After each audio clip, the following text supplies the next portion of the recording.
Hello everybody, welcome back to my channel educational panacea. My name is Bhanu Pratap. So guys, आज हम CrPC का section 221 और 222 discuss करेंगे। Last video जो मैंने आपके साथ बनाई थी उसमें मैंने सेक्शन 220 डिस्कस किया था आपके साथ, और उसके आगे प्रोसीड करते हैं। तो जितना भी अभी तक सीआरपीसी का कंटेंट है, आपको डिस्क्रिप्शन में पूरे के पूरे प्लेलिस्ट की लिंक मिल जाएगी, आप वहाँ से एक्सेस कर लो। और आप आगे मैं कंटेंट को अभी रेगुलर करूँगा ही करूँगा, साथ के साथ मैं और कंटेंट भी चैनल पर लाने की कोशिश करूँगा। देखते हैं सेक्शन 221, क्योंकि सीआरपीसी मुझे पहले फिनिश करानी है, बहुत लंबे टाइम से पेंडिंग है ये। नाउ सेक्शन 221 टॉक्स अबाउट कि जब हमें क्लियर ना हो कि कौन सा ऑफेंस कमिट हुआ है, कि लाइक सिंगल एक्ट के अंदर या सीरीज ऑफ एक्ट्स में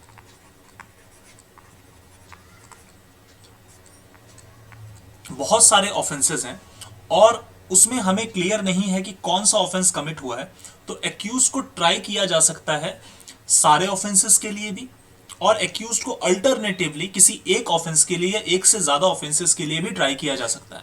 और मैंने लास्ट वीडियोस में भी आपको ये बात बताई है कि पूरे के पूरे चार्ज वाले एरिया में आपको मे बी ट्राइड लिखेगा, आपको शैल बी ट्राइड लैंग्वेज नहीं मिलेगी। कि आपको यहां पे ऐसा नहीं मिलेगा कि शैल नहीं मिलेगा, आपको मे वर्ड मिलेगा। मे क्यों मिलेगा? मे के पीछे लॉजिक है कि यहां पे जरूरी नहीं है कि उसका साथ में ट्रायल कराया जाएगा, हो सकता है कि उसका अलग अलग भी ट्रायल कराया जाए, जैसे मैंने पहले के सिचुएशंस में, जो पहले के सेक्शंस में मैंने आपको ये बात बताई गई है।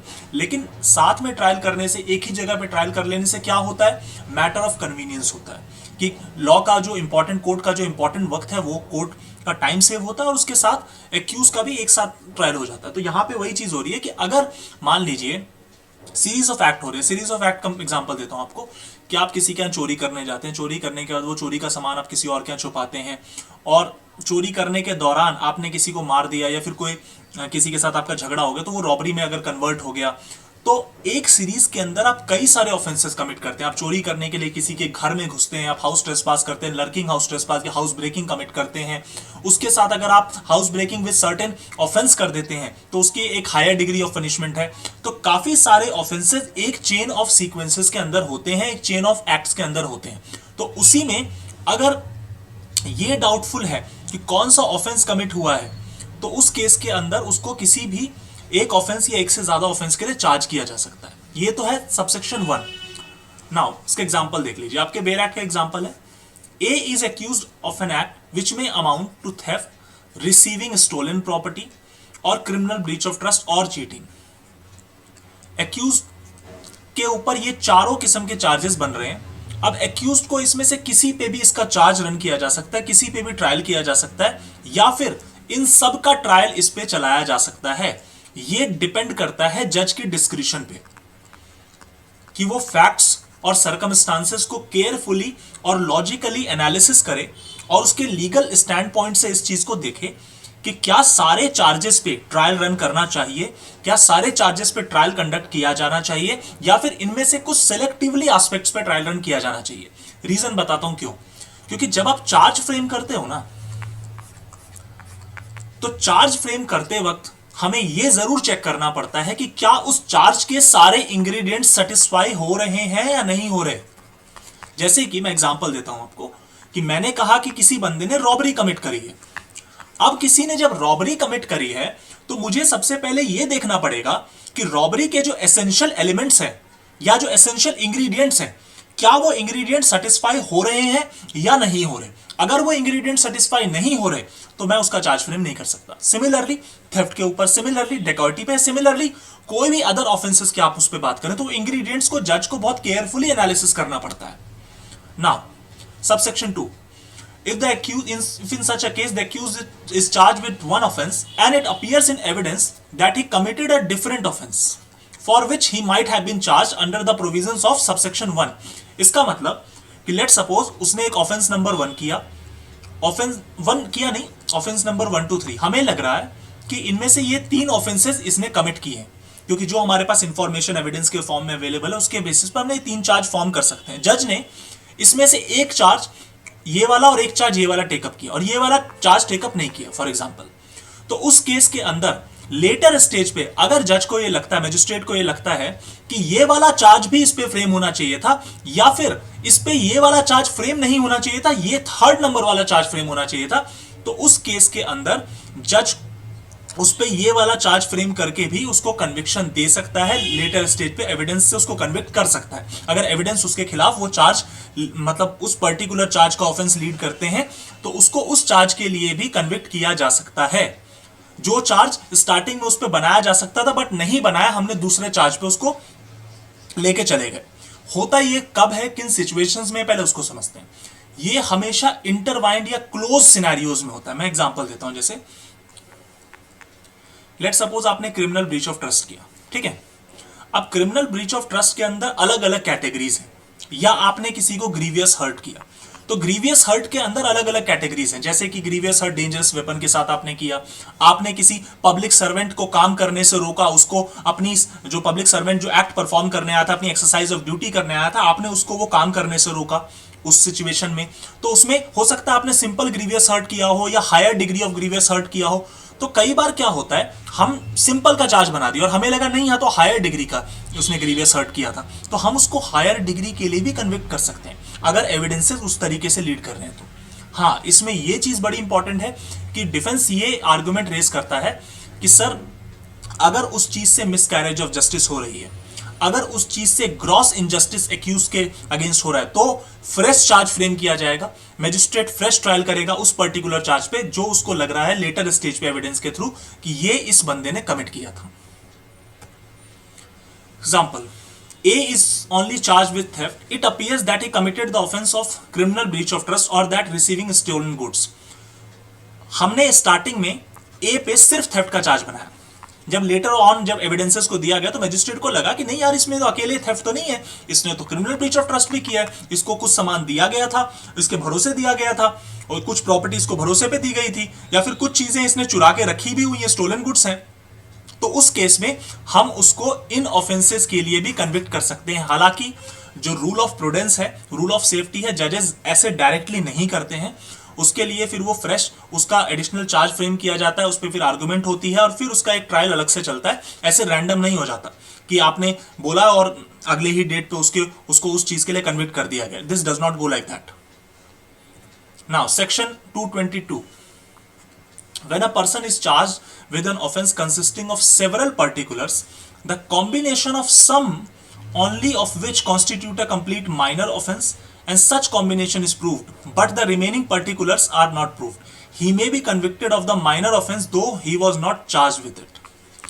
इसका मतलब ये हुआ कि लेट सपोज ग्रीवियस हर्ट का मैं उस पर चार्ज लगा रहा हूं, ठीक है, बहुत सारे पर्टिकुलर हैं और मैं उस पर ग्रीवियस हर्ट का चार्ज इंपोज करना चाहता हूं, और मुझे लग रहा है कि ग्रीवियस हर्ट इसने नहीं किया, इसने तो एक छोटा ऑफेंस किया, इसने हर्ट किया।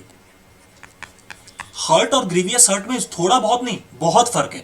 हर्ट की डेफिनेशन 319 में लिखी है आईपीसी के अंदर, ग्रीवियस हर्ट 320 में। ग्रीवियस हर्ट में एक सेपरेट कैटेगरी बनाई है, लिस्ट ऑफ एक्ट्स बनाए हैं, जिस एक्ट के अंदर अगर कोई बंदा वो करता है, जैसे किसी की आंख निकाल लेना, आंख तोड़ देना, किसी की डिसलोकेशन ऑफ बोन्स कर देना, किसी का जॉइंट्स लिम्स को डैमेज पहुंचा देना, या किसी को ऐसा हर्ट पहुंचाना जिसकी वजह से वो अपने नॉर्मल परस्यूट्स को 20 डेज तक फॉलो ना कर पाए, तो एक कैटेगरी है 320 आईपीसी के अंदर आपको मिल जाएगी। वहां पे ग्रीवियस हर्ट के बारे में डेफिनेशन है। अब मैंने उस पर ग्रीवियस हर्ट का चार्ज चलाया, मुझे लगा कि कोर्ट को आगे एविडेंस से लगा नहीं, इसने ना एक माइनर ऑफेंस ही किया है, उसने ग्रीवियस हर्ट नहीं किया, तो हमने भले ही माइनर ऑफेंस का चार्ज ना बनाया हो, मगर फिर भी हम उसको माइनर ऑफेंस के लिए कन्विक्ट कर सकते हैं। और मैं फिर बता दूं, यहां पे आप अगर लैंग्वेज बेयर एक्ट की जो लॉ की लैंग्वेज है, वहां पे मे के तरीके से लिखा है। जब हम लॉ में मे का इस्तेमाल करते हैं, मे वर्ड का इस्तेमाल करते हैं, that puts a discretion on the magistrate, that puts a discretion on the judge who is doing the trial. यह बात आपको ध्यान रखनी है। दूसरी चीज, when a person is charged with an offense and facts are proved which reduce it to the minor offense, he may be convicted of the minor offense. Simple, जो मैंने ग्रीवियस हर्ट वाला आपको एग्जांपल दिया, इसका दूसरा example देख सकते हैं। ग्रीवियस हर्ट हमने सबसे एक्सट्रीम केस वाला लिया कि जिसमें डेडली वेपन के साथ उसने किया, लेकिन मुझे लगा उसने डेडली वेपन के साथ ग्रीवियस हर्ट नहीं किया, उसने कम वाले में किया, तो उसको हम विदाउट डेडली वेपन वाले में चार्ज कर सकते हैं। When a person is charged with an offense, he may be convicted of an attempt to commit such offense, although the attempt is not separately charged. This is very important. आप IPC पढ़ेंगे ना तो आपको IPC में दिखेगी एक बात कि आईपीसी के अंदर बहुत सारी जगहों पे अटेम्प्ट की सजा नहीं है। जैसे सेक्शन 511 में हमने उसके लिए अलग से प्रोविजन बनाया कि भाई बहुत जगहों पे अटेम्प्ट की पनिशमेंट नहीं है, तो अगर अटेम्प्ट की पनिशमेंट नहीं है तो वहां पे कितनी पनिशमेंट दोगे? आप वहां पे हाफ पनिशमेंट दे दो उस पनिशमेंट का जिसका अटेम्प्ट कर रहा है, उस ऑफेंस का जिसका अटेम्प्ट कर रहा है, ठीक है, और उसका जो मैक्सिमम सजा है उसका हाफ दे देना। ये हमने एक मोटा मोटा फॉर्मूला सेक्शन 511 आईपीसी में बना के रखा हुआ है। अब सवाल आता है कि हमने उस बंदे पे एक ऑफेंस का चार्ज बनाया, बट उस बंदे ने ऑफेंस को कमिट नहीं किया, माइट भी उसने सिर्फ अटेम्प्ट किया हो, ठीक है। तो अगर अटेम्प्ट का चार्ज हमने सेपरेटली नहीं बनाया तो लॉ हमें परमिट करता है चार्ज फ्रेमिंग के दौरान कि आप उसको अटेम्प्ट के लिए भी कन्विक्ट कर सकते हो। ऐसा नहीं है कि आपने अलग से अगर अटेम्प्ट का चार्ज नहीं बनाया तो आप अटेम्प्ट के लिए उसे कन्विक्ट फर्दर नहीं कर सकते। और वैसे भी मैं आपको सिंपल एक बात बता दूं कि आईपीसी के अंदर आपको मैक्सिमम जगहों पे अटेम्प्ट के लिए सेपरेट पनिशमेंट प्रिस्क्राइब नहीं मिलेगी, और उसका हमने सीधा सीधा तोड़ निकाला हुआ है 511 आईपीसी के अंदर। Now nothing in this section shall be deemed to authorize a conviction of any minor offense where the conditions have not been satisfied। देखिए, अगर किसी ऑफेंस के लिए कुछ सर्टेन कंडीशन है उसके चार्ज फ्रेम करने के लिए, और अगर वो सर्टेन कंडीशंस फुलफिल नहीं हो रही, वो सर्टेन एसेंशियल्स फुलफिल नहीं हो रहे, तो उस केस के अंदर हम उस माइनर ऑफेंस के लिए उसको सजा नहीं दे सकते, एक्यूज को पनिश नहीं कर सकते, क्योंकि हर ऑफेंस का अपना एक इंग्रेडिएंट होता है, अपने एक एसेंशियल्स होते हैं, और उन एसेंशियल्स का, उनके रिगार्डिंग जो शर्तें हैं उनका सेटिस्फाई होना, उनका कंप्लीट होना बहुत ज्यादा जरूरी है। यह बात ध्यान रखना। एग्जाम्पल दे देता हूं आपको। Now A is charge with 407 of the Indian Penal Code with criminal breach of trust in respect of property entrusted to him as a carrier। देखिए, क्रिमिनल ब्रीच ऑफ ट्रस्ट का जो आपको एरिया मिलेगा ना, उसमें 3-4 कैटेगरी है कि अगर कैरियर को दिया था आपने को प्रॉपर्टी सामान ले जाने वाले को, या मर्चेंट बैंकर को दिया है तो उस केस में अलग सजा होती है, और simple criminal breach of trust भी अगर करा जाता है तो उस केस में अलग सजा होती है। तो जितना ज्यादा भरोसे वाले बंदे होंगे या जितना ज्यादा ट्रस्टवर्दी बंदे होंगे और उनको आपने वो सामान, अपनी प्रॉपर्टी दी होगी और तब उन्होंने वो काम किया होगा, जैसे मर्चेंट बैंकर, कैरियर, तो उसमें जो डिग्री ऑफ पनिशमेंट आपको दिखेगी वो थोड़ी हायर एंड पे दिखेगी, पहली बात। दूसरी बात कि अब ट्रायल मैंने इस बंदे का शुरू किया, ए नाम का बंदा है, इसका 407 में ट्रायल शुरू किया कि इसको क्रिमिनल ब्रीच ऑफ ट्रस्ट, ये कैरियर था और इसने सीबीटी कमिट किया था, criminal breach of trust, but हमें एविडेंस के थ्रू लेटर ऑन ये लगा कि नहीं, उसको जिस टाइम पर प्रॉपर्टी दी गई थी उस टाइम पे he was not having the role और he was not playing the role of a carrier, तो उस पे सिंपल सीबीटी बनेगा, सिंपल 406 वाला सीबीटी बनना चाहिए। तो लॉ उसको परमिट करता है कि आप उसको कन्विक्ट 406 में भी कर सकते हो, इट इज नॉट मैंडेटरी कि आप उसको 407 में कन्विक्ट करो। नाउ ये आपका सेक्शन 221 और 222 का एरिया था। आई होप आपको ये चीजें समझ में आ गई होगी, और नेक्स्ट वीडियो मैं आपकी जल्दी ही बना के चार्ज का एरिया मैं फिनिश कर दूंगा।